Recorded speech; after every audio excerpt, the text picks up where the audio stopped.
a threat intelligence analyst at iDefense, part of the threat hunting, OSINT, and reconnaissance team.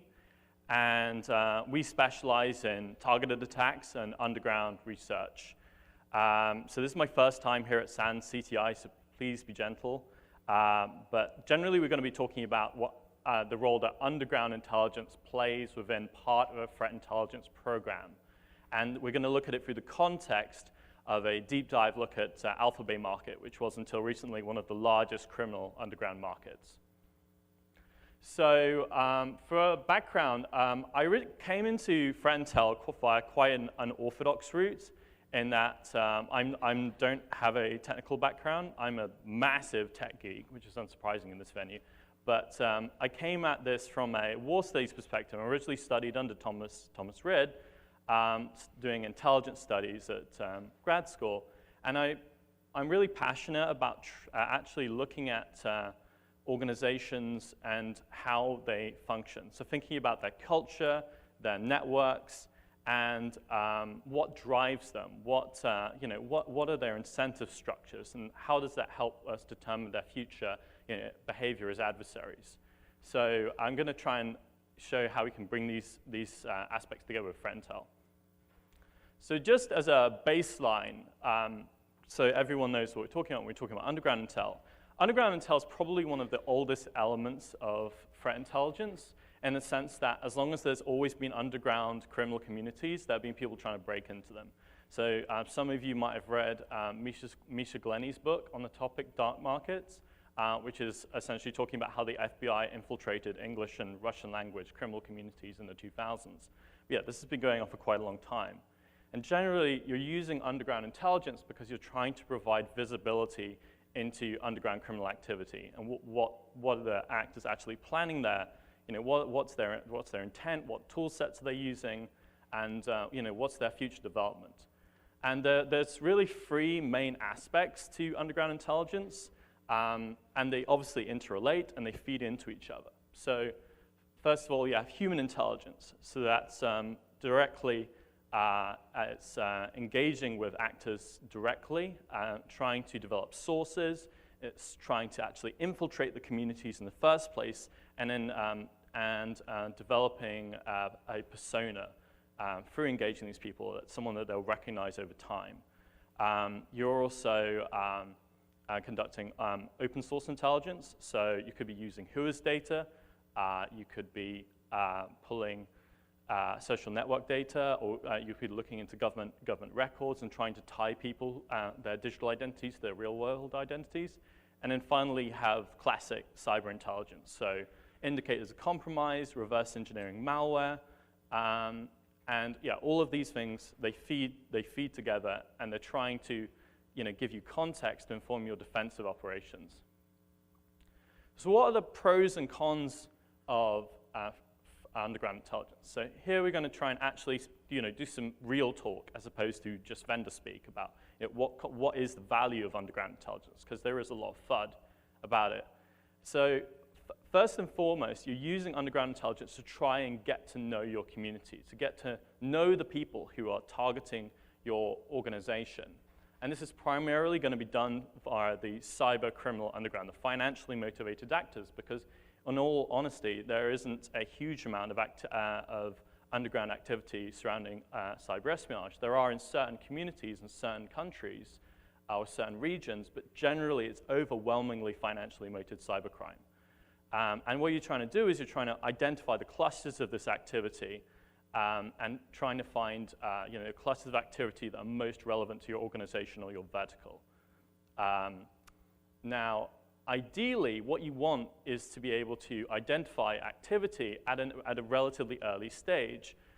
So it could be someone is trying to put together a plan to attack your organization.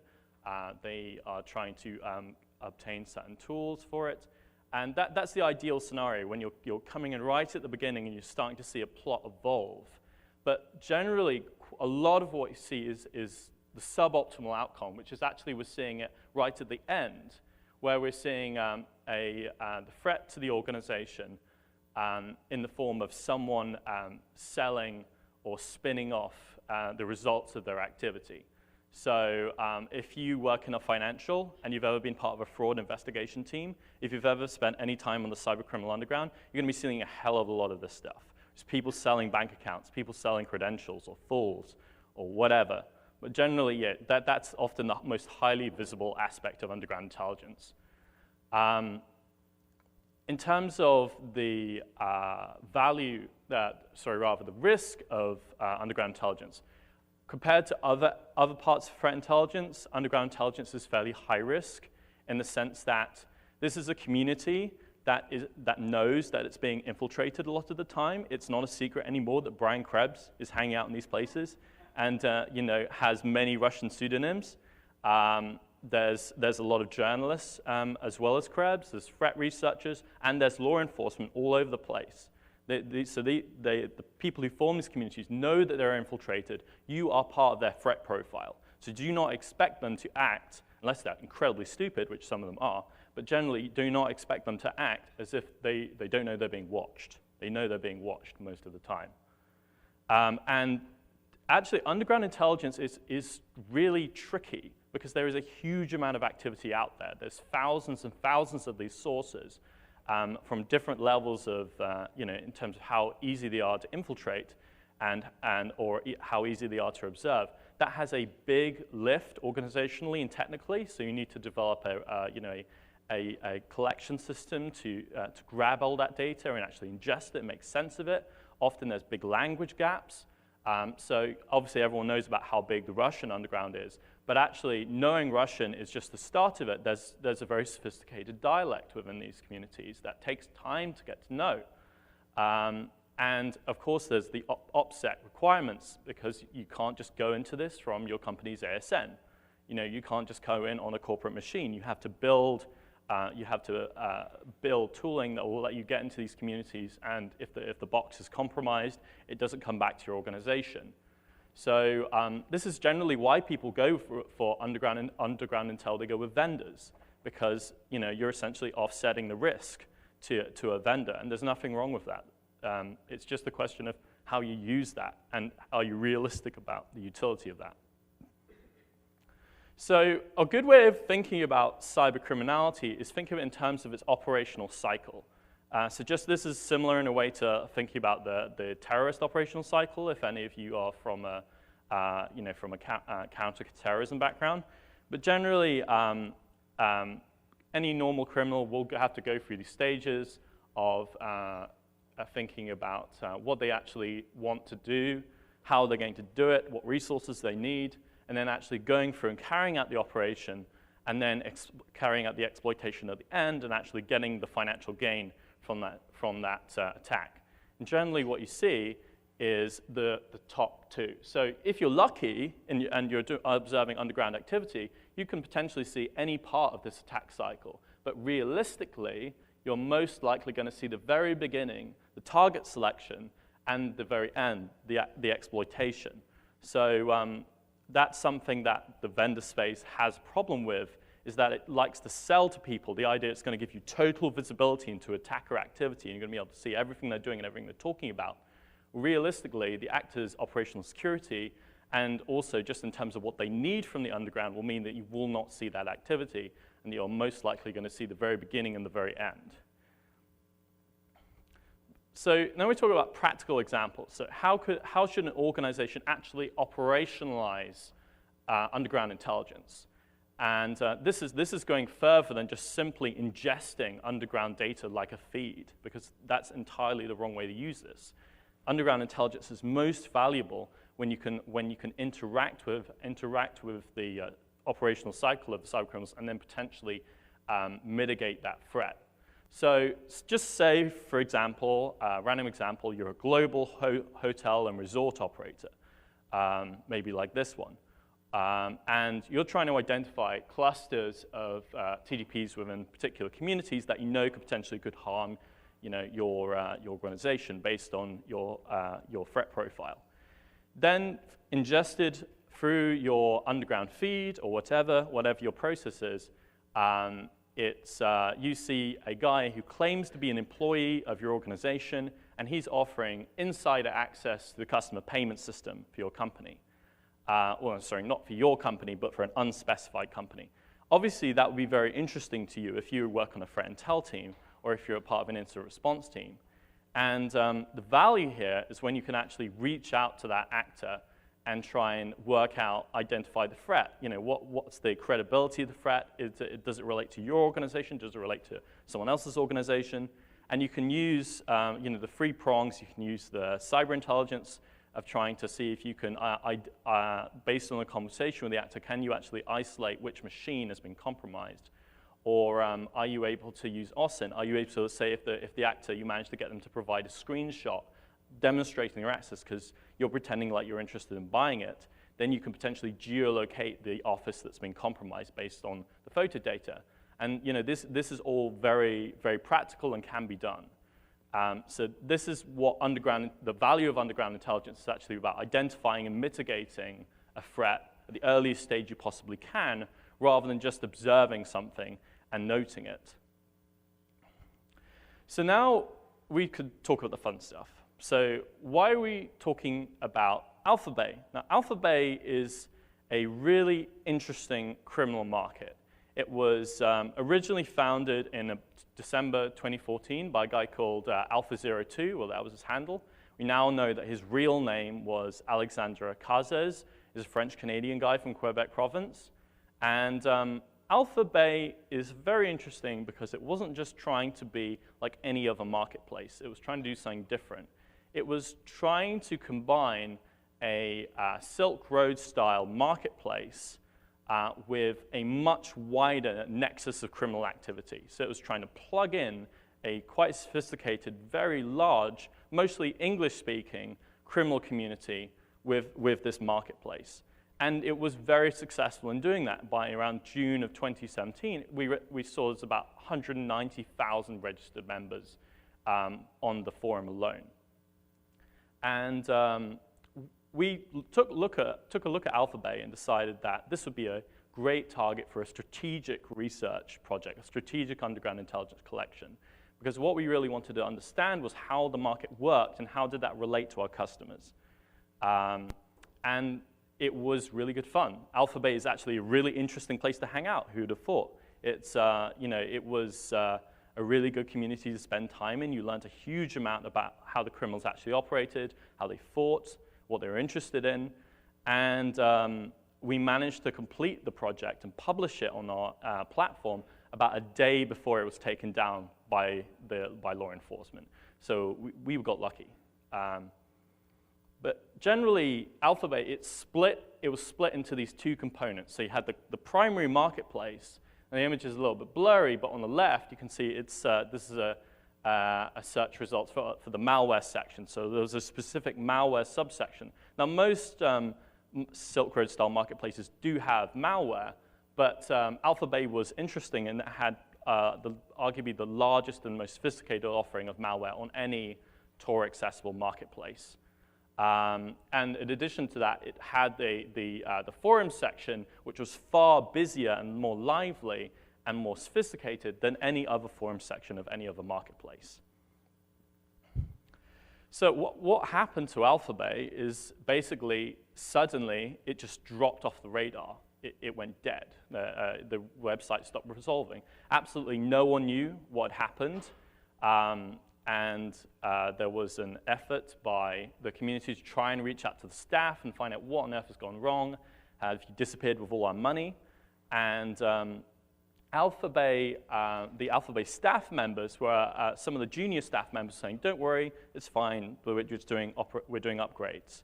And you know, after some days had passed, everyone was just like, "Well, it looks like they've gone, they've exit scammed, they ran out with all the deposited cash. So we're just going to go to Hansa."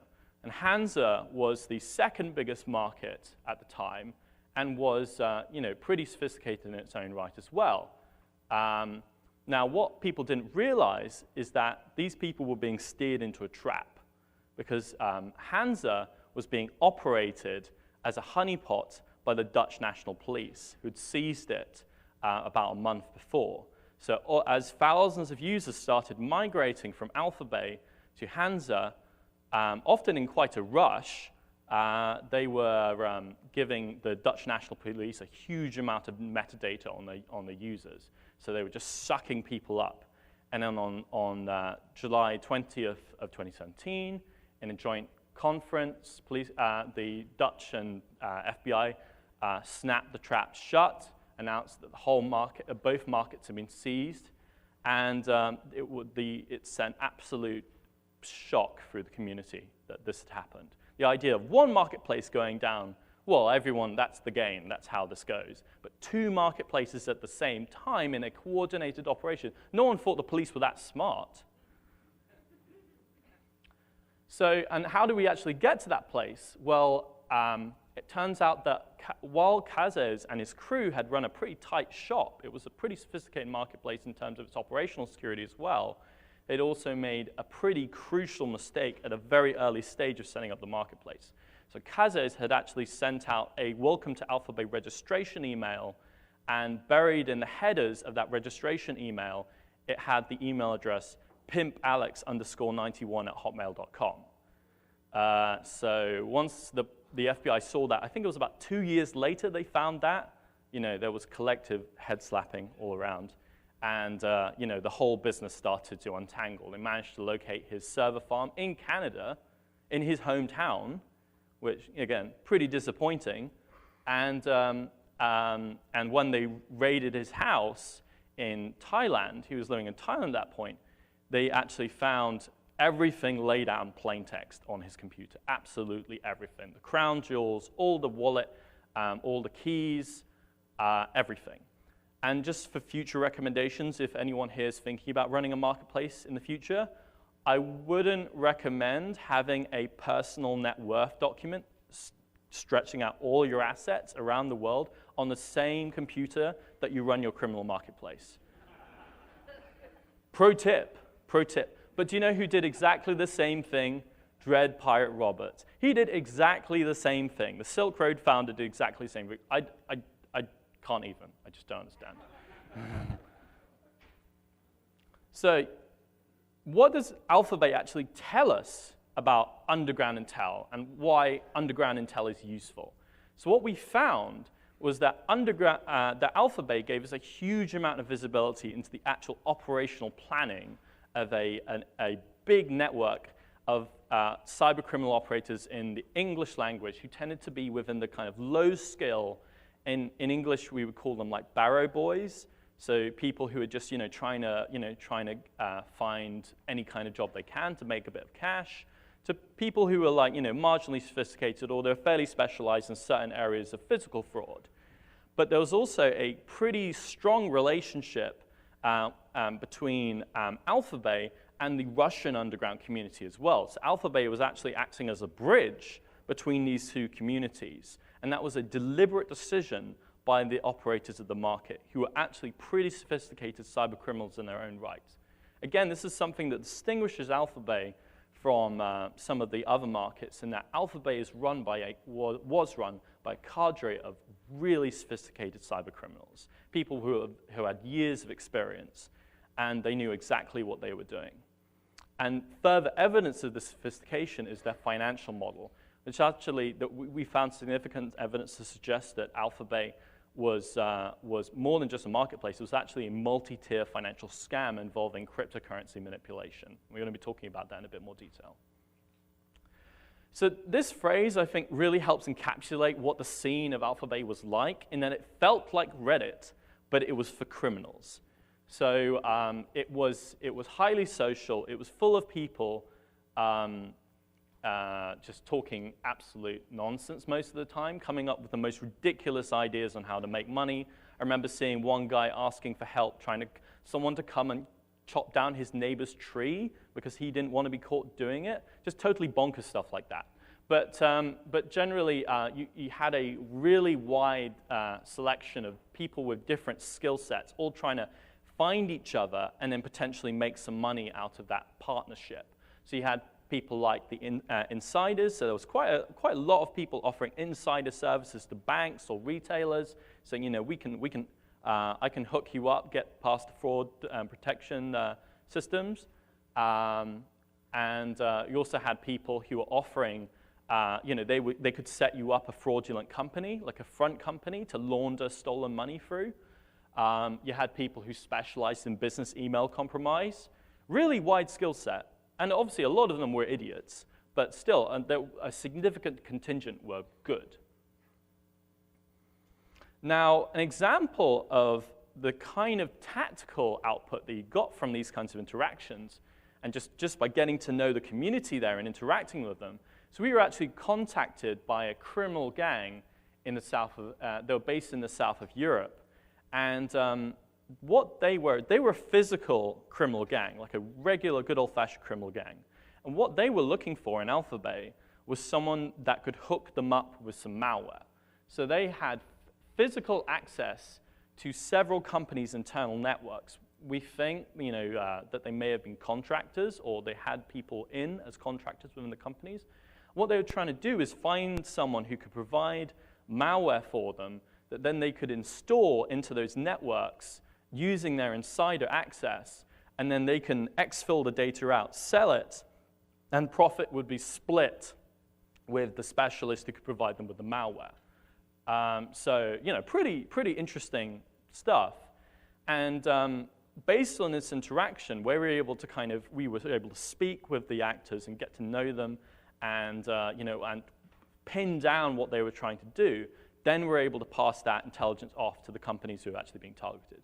Now, because this is a public talk, we've had to change some details just to protect the victims. But generally, this is the gist of what happened.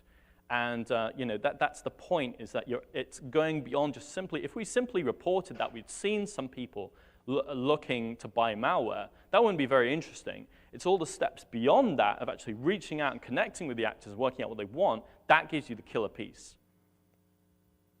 So the Russian connection of AlphaBay is a really interesting one, and not just for the first reason I outlined in terms of a bridge, but also they were trying to use their connection to Russia as an OPSEC measure.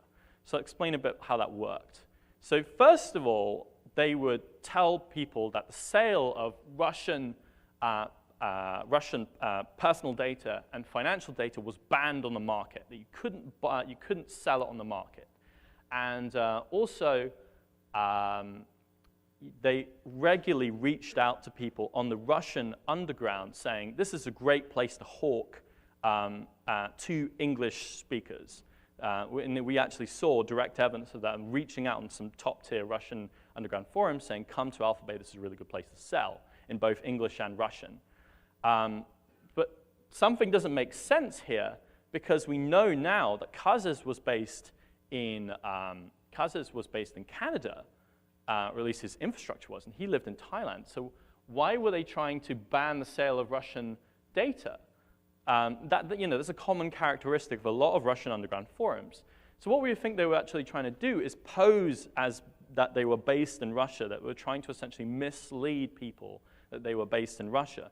So this is the tagline for the admin account run by Casas. So it says in Russian, I can't speak Russian, so I butcher it, but it means basically, be careful, brothers. Ooh, spooky Russian mafia, very interesting. And so I think, ultimately, they're playing a double game here, because they're trying to persuade everyone that, yeah, we're spooky Russian mafia, don't bother coming after us, because we've located all our infrastructure in Russia. They actually explicitly said that on the forum several times, that we now know is likely to be untrue. But we think that there also was quite a strong relationship between the admins and the staff and the CIS region, the Russian-speaking Commonwealth of Independent States region. We have some evidence to suggest that several of the staff members were based there, or had been based there originally, and did speak Russian. So AlphaBay's financial model is particularly interesting and sophisticated compared to its adversaries, or its competitors rather, in that it incorporated the usual escrow system for a market in it, but in addition, it had an automated credit card shop. So if you've ever seen any usual credit card auto shops like Joker Stash or whatever, it had one of those built into the market for the credit card sellers, the bulk credit card sellers. And it also had a mixer built into it, so you could mix your cryptocurrency within the site rather than having to use an additional service. But that wasn't the end of it. The marketplace was part of a wider financial model, and they were very explicit about this. So this is a direct quote from AlphaBay's support account on Reddit, because they maintain several accounts on Reddit just to keep in touch with their buyers, explaining why, don't worry, AlphaBay is not going to exit scam because we have a much better idea. So the quote goes something like this. You can see AlphaBay like a bank. While we allow people to deposit and withdraw at will, drugs are merely a product to attract the customer. The cold wallet coins aren't just standing there. We invest in various things anonymously, make money with those investments, while always ensuring to run at 100% reserve. We won't go into the details, but there are thousands of ways to make money by investing in Bitcoin online. So we think we've identified at least one route as to how they were doing this. So AlphaBay was pretty innovative in that it was one of the first currencies to support a multitude of alternative cryptocurrencies in addition to Bitcoin. And they ended up adopting 2 coins successfully, and it looks like they weren't able to complete the third coin integration at the end because they were seized. So they actually integrated AlphaBay, they managed to integrate Monero and Ethereum, and then didn't manage to do with Zcash. But what we think that they were doing was they were using the marketplace and the trade within the marketplace to actually try and influence the value of the coins themselves. So we think the strategy went something like this. So in the first step, you buy a lot of a cryptocurrency that wasn't currently supported by any major marketplaces, that at the time was relatively obscure on the criminal underground. And then what you do after that is tell people, AlphaBay is now supporting this coin, and you should totally look at trading it, because this is obviously going to affect the coin's value. Then you see people start shooting into the market as people start to see a movement into the market. The currency is now supported on the underground. And congratulations, you just pumped up the currency that you previously bought. So one example of where we think that we did this is with the coin Monero. So Monero is pretty massive now on the underground. It's a really popular underground coin, partly because it's relatively easy to mine with GPUs. It's really popular with miner malware. And it's also starting to be integrated into ransomware. But it's a coin that's trying to be harder to track than Bitcoin. It's trying to be, give a lot of and improve on a lot of the benefits to Bitcoin for criminal underground users. And before AlphaBay adopted it, it was relatively obscure. So around August 18th, the market cap was about 28 million. And there's also not much trading activity, so it's pretty quiet. Now, on August 21st, a market called the AlphaBay Market, which is a smaller drugs-focused market, announces support. So that's interesting. So they're the first ones to come in. And there's a little bit of change in the price, but not really that much. Now, on August 22nd, AlphaBay announces the support for the coin. And at the same time, they said this specifically on the forum, this is a really good time to invest in Monero. And no winky face, but you can imagine the winky face. And as the coin is integrated into Marketplace and completed, there's a huge amount of trading. So I think after that announcement, there was something like $61 million of trade in 24 hours. That's one estimate from a guy. And then by the time that they completed the integration, the values over triple. So over 300% increase in the value of the currency. I think Monero now is worth about $5 billion. So if you invested based on an AlphaBay coin pick, you did pretty well.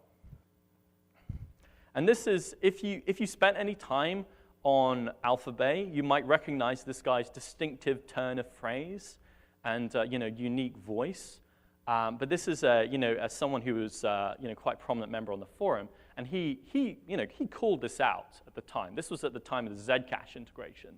So you can see, he says, already very late, you should have bought Zcash the same day the AlphaBay announcement was made.